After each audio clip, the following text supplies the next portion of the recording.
नमस्कार दोस्तों, next IAS YouTube channel पर एक बार फिर से आप सभी का स्वागत है। मेरा नाम है सपना कुशवाहा और आज का जो हमारा डिस्कशन का टॉपिक है आप देख सकते हैं, इसकी हेडलाइन है why 2026 stands out as a warning year for forest fires in India. यानी कि 2026 का जो साल है, इस साल जो है वो जंगल की आग यानी वनाग्नि की जो घटना है वो पिछले वर्ष के मुताबिक जो है वो काफ़ी बढ़ती जा रही है। तो आगे हम समझेंगे कि इसके कारण क्या है, इसके प्रभाव क्या है, आगे का रास्ता क्या हो सकता है।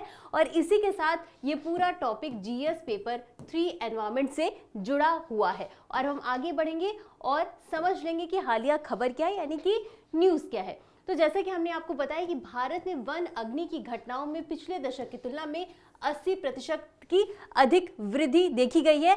और ये जो पूरा इससे संबंधित जो भी डेटा है उनको एक एक करके समझने का प्रयास करेंगे। तो हाल ही में एक रिपोर्ट आई, उसके मुताबिक 2024 की तुलना में इस बार अभी तक 2026 में जनवरी से लेकर मार्च तक 50% की वृद्धि देखी गई है आगजनी की घटना में। और इसमें उत्तर पूर्वी भारत वाला जो एरिया है वहां पर सबसे ज्यादा आगजनी की घटना देखी गई, यानी कि वो एरिया जो है उत्तर पूर्वी भारत का, ये काफी सेंसिटिव है वनाग्नि के लिए। और इसी के साथ हिमाचल प्रदेश और उत्तराखंड और पूर्वी भारत में ओडिशा वाला जो क्षेत्र है ये भी काफी प्रभावित एरिया है। अब कुछ आंकड़ों को समझते हैं। तो उत्तराखंड की बात करेंगे तो उत्तराखंड में 1 नवंबर 2025 से 14 फरवरी 2026 तक कुल 54 आग की घटनाएं देखी गई, जिसमें कि 42 हेक्टेयर जंगल प्रभावित हुए। वहीं फरवरी से मार्च के बीच में कुल 60 अधिक मामले देखी गए आगजनी की घटना की। और इसी के साथ अरुणाचल प्रदेश की बात करेंगे तो अरुणाचल प्रदेश में 2025 की तुलना में 2026 यानी इस साल लगभग 200 गुना अधिक घटनाएं दर्ज की गई हैं पिछले वर्ष के मुताबिक। अब इतना समझने के बाद आगे बढ़ते हैं और एक बार मैप के थ्रू इसे देख लेते हैं। तो ये forest fires in cold months, और ये जो है वो 2014 और 2016 की बात की गई है। तो यहाँ पर 2016 में अगर हम देखेंगे तो 28,727 फॉरेस्ट फायर इंसिडेंट्स हुए 2026 में। और ये डेटा कब से, जनवरी 1 से फरवरी 28 तक का ये डेटा है। अब यहाँ पर आप देखेंगे तो ये जो मार्क देख रहे हैं अलग अलग कलर की, ये बताते हैं कि कौन सा जो एरिया है वो सबसे ज़्यादा प्रभावित है। तो जो सबसे ज़्यादा प्रभावित है ये आप देखेंगे कि डार्क रेड कलर में, और इधर का जो एरिया है ये एरिया जो है वो सबसे ज़्यादा प्रभावित है, नॉर्थ ईस्ट वाला एरिया। ये था 2026 के आंकड़े। अब हम 2014 के आंकड़ों को भी देख लेंगे तो ये भी जनवरी 1 से फरवरी 28 तक का है। और इसमें जो कुल दर्ज मामले थे वो 15,427 मामले दर्ज किए गए थे आगजनी की घटना की, है ना। तो जब आप दोनों मैप को देखते हैं तो आपको साफ ये आंकड़ा दिखाई देता है कि 2016 में सेम पीरियड में बहुत ज़्यादा आगजनी की जो घटनाएं हैं उनमें वृद्धि देखी गई है। अब इसी के साथ आगे बढ़ते हैं और अब समझते हैं कि वन अग्नि के कारण क्या है, यानी कि जो आगजनी की घटनाएं देखने को मिल रही हैं इतनी ज़्यादा, उसके पीछे कारण क्या है, कौन कौन से ऐसी वजह है जिनके कारण ये घटनाओं में वृद्धि हो रही है। तो एक रिपोर्ट आया जिसके अकॉर्डिंग ये कहा गया कि जो वन अग्नि की घटना है उसमें सबसे ज़्यादा जो जिम्मेदार है वो है मानवीय गतिविधियां, यानी कि मनुष्यों के द्वारा जो भी गतिविधियां की जाती है उसके कारण सबसे ज़्यादा आगजनी की घटना देखी जाती है, लगभग 90% के आसपास। अब इसमें होता क्या है कि जो किसान है उनके द्वारा फसल जलाया जाता है, जब फसल सूख जाती है, फसल काटने के बाद फसल सूखती है और उस जमीन पर फसलों को आग लगा करके दोबारा से फसल तैयार करने के लिए वो भूमि तैयार की जाती है।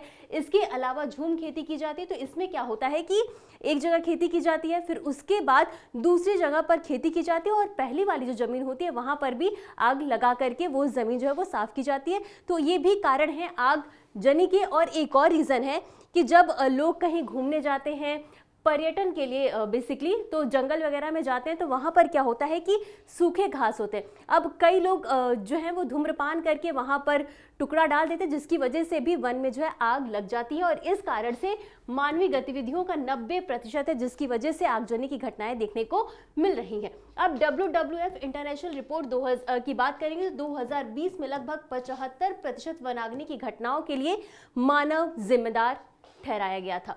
इसके अलावा एक और कारण है जलवायु परिवर्तन।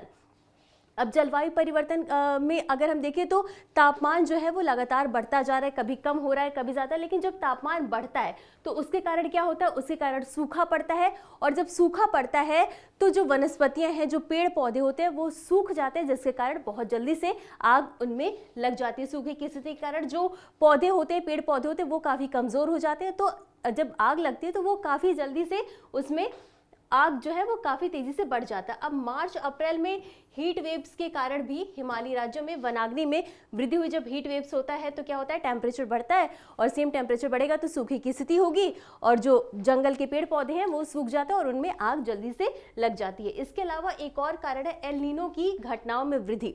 अब एल नीनो में क्या होता है, जब एल नीनो की घटना होती है तो तापमान बढ़ता है और वर्षा जो है वो कम होती है। तो जब तापमान बढ़ेगा तो जाहिर सी बात है सेम प्रोसेस की जो सूखे की स्थिति पड़ती है। तो ये कुछ कारण हैं जिनकी वजह से वनाग्नि की घटनाओं में वृद्धि देखने को मिल रही है। अब इसके प्रभाव को समझते हैं कि अगर किसी एरिया में आग लग जा रही है तो उसका प्रभाव क्या पड़ता है। तो सबसे पहला प्रभाव पड़ता है पर्यावरणीय और आर्थिक नुकसान होता है। अब इसमें कुछ डेटा को भी हम समझ लेते हैं। तो ऐसा कहा जाता है कि भारत के 36% से अधिक वन क्षेत्रों में आगजनी की संभावना है। यानी कि जो भारत का पूरा लैंड एरिया, उसमें 36% अगर देखें तो 36% एरिया ऐसा है जहां पर बहुत जल्दी जो है आग लग जाती है। वो काफी संवेदनशील क्षेत्र होते हैं और जिसकी वजह से सालाना 1.74 लाख करोड़ रुपए का भी नुकसान देखने को मिलता है। अगला है मानव वन्यजीव संघर्ष। जब वनों में पेड़ पौधे सूख जाते हैं तो अब क्या होता है कि जो जीव जंतु, उनके रहने की आवास में कमी होती है। अब वो जंगल से शहरों की तरफ, ग्रामीण क्षेत्रों की तरफ, यानी कि मनुष्य के आवास की तरफ बढ़ते हैं। अब ऐसी स्थिति में क्या होता है कि मानव और वन्यजीवों के बीच संघर्ष बढ़ता है। और कुछ आंकड़े आए हैं तो 2019 और 2024 की बात करेंगे तो इस अवधि के बीच हाथियों के द्वारा हमले जो किए गए थे उसमें कुल मामले कितने थे, 2727 लोगों की मौत हो गई थी। और इसके अलावा बाघ की हमले की वजह से कुल 349 मौतें हुई थी 2019 और 2024 में। इसके अलावा अगला है कार्बन उत्सर्जन, यानी कि जब पेड़ पौधों में आग लगती है या फिर आग लगती है तो अब ऐसी स्थिति में क्या होता है कि कार्बन डाइऑक्साइड जो है वो बहुत भारी मात्रा में निकलता है और उससे जो है वो पर्यावरण को नुकसान पहुंचता है। अब इतना तो हमने समझ लिया कि इसका प्रभाव क्या पड़ेगा। अब समझते हैं कि आखिर ये जो वनाग्नि की घटनाएं हो रही हैं उसमें प्रयास भी किया जाता है उस वन के आग को बुझाने के लिए, लेकिन ऐसे क्या चुनौतियां आ रही हैं जिनकी वजह से इनकी संख्या में जो है कि लगातार वृद्धि हो रही है, और ये जो आगजनी की घटना है उसको कम क्यों नहीं किया जा रहा, कम क्यों नहीं हो पा रहा है ये। तो सबसे पहला आता है कि जो पहाड़ी इलाके होते हैं, अगर उस एरिया में आग लगती है तो वहाँ पर क्या होता है कि जाना काफ़ी मुश्किल होता है। तो जहाँ वहाँ पर जो फायर ब्रिगेड वगैरह उनको पहुँचाने में भी काफ़ी मुश्किलें आती हैं और इस कारण से वहाँ पर आग जो है वो बढ़ती जाती है, नियंत्रण में नहीं आ पाती है।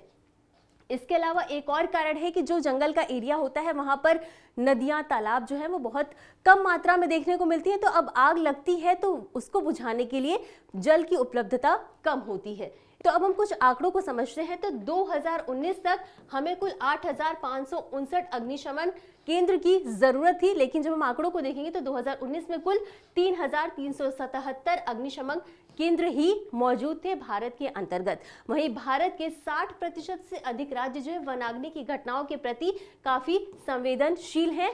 तो ये सारे कारण जो है वो, ये सारी चुनौतियां भी सामने आ रही है जिनकी वजह से वनाग्नि की घटनाएं दिन पर दिन बढ़ती जा रही है, उनका समाधान नहीं हो पा रहा है। और यही था आज का हमारा पूरा डिस्कशन का टॉपिक। अब इसी के साथ आगे बढ़ेंगे और देख लेंगे इससे संबंधित अभ्यास प्रश्न को।